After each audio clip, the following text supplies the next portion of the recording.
پہلی بات میں آپ سے کروں گا کہ آپ ایک ایڈوکیٹ ہیں. بالکل.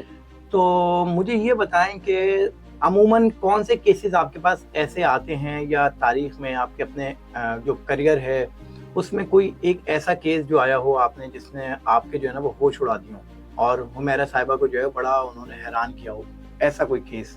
دیکھیے ایک کیس تو نہیں آیا, بہت سارے کیسز آئے ہیں. بالکل. لیکن ایک بچی تھی, ان کے ریپ کا کیس تھا, اس نے میرے رونگٹے کھڑے کر دیے. کیا کیس تھا وہ؟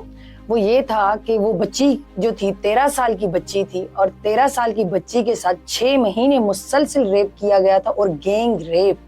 ہر رات 8 سے 10 لوگ اس کے اوپر, وہ اس قسم کا تھا کہ یقین کریں میری انٹری تھی کورٹ کی, میں نئی تھی, نئی وکالت کی تھی.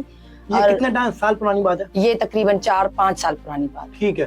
اور میں پریشان ہو گئی, تو پہلے تو پریشان ہو گئی کہ میں اس کو ہینڈل کیسے کروں گی, کیونکہ مجھ میں ہمت نہیں ہو رہی تھی اس بچی کو دیکھ کے, کیونکہ اس پہ تشدد بھی اتنا تھا کہ اس کے پورے جسم پہ سگریٹ کے نشان لگے ہوئے تھے, اس کے بال کاٹے گئے تھے. یقین کریں پہلے تو 5 منٹ کے لیے میرے آنکھوں سے آنسو نہیں رک رہے تھے.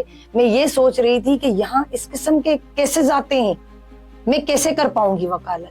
صحیح. کیونکہ دیکھیں وکیل تو میں بعد میں ہوں, ایز اے ہیومن میں ایک فیمیل ہوں. ایک فیمیل ہوں, آپ کو پتا ہے, as compare to male, female کا دل بڑا نرم ہوتا ہے. بالکل.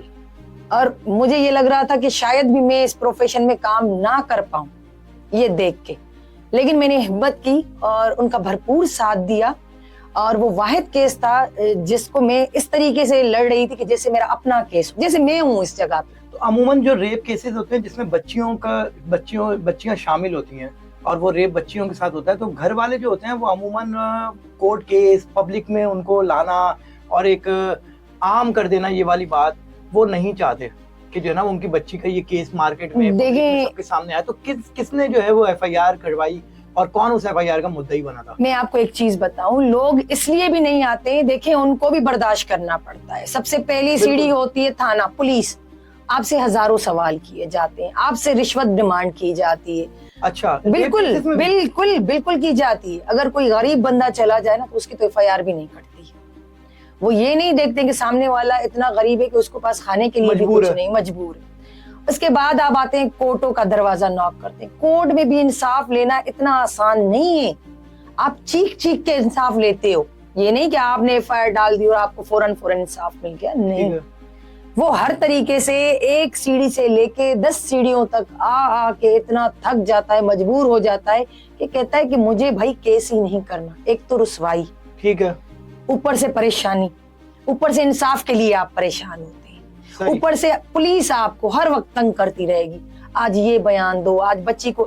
ایک بندہ پہلے ہی بڑا مصیبت میں ہے, ایک پریشانی کو وہ فیس کر رہا ہے, اور وہ بھی چھوٹا بچہ اور 14 یا 15 سال کا. مجھے یہ بتائیں اس کا وہ دماغ کام کرے گا جس کے ساتھ اتنا تشدد پہلے ہی ہو چکا. اوپر سے آپ کے جو ہے نا عجیب سے سوال آتے ہیں کہ کتنے بندوں نے ریپ کیا, کہاں پہ ہاتھ لگایا, کیا کیا. یہ فیل ہوتا ہے, مجھے یہ فیل ہوتا ہے, یقین ہو کہ کورٹیں ہو یا تھانہ ہو, اس کو نا ایک اسٹوری کر کے آپ انجوائے کرتے ہیں. اچھا, یہ نہیں ہونا چاہیے, یہ نہیں ہونا چاہیے, معذرت کے ساتھ یہ نہیں ہونا چاہیے. مزید ویڈیوز اور پوڈ کاسٹ دیکھنے کے لیے ہمارا YouTube چینل سبسکرائب کریں. کیور پاکستان, لیو لانگ پاکستان.